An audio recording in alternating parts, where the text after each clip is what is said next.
زندگی رسم خوشایندی است. زندگی بال و پری دارد با وسعت مرگ، پرشی دارد اندازه عشق. زندگی چیزی نیست که لب طاقچه عادت از یاد من و تو برود. زندگی جذبه دستی است که میچینم.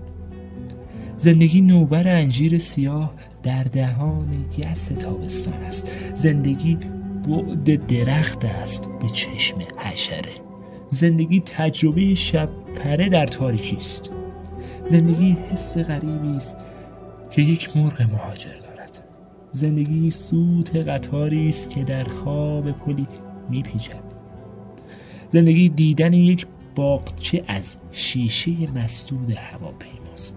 خبر رفتن موشک به فضا، لمس تنهایی ماه، فکر بویدن گل در کره دیگر.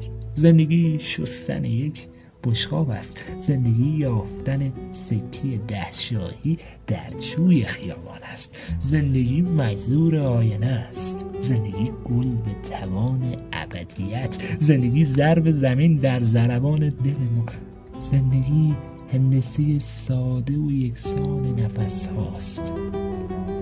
هر کجا هستم باشم، آسمان مال من است. پنجره، فکر، هوا، عشق، زمین مال من است. چه اهمیت دارد گاه اگر میروید قارچ‌های غربت.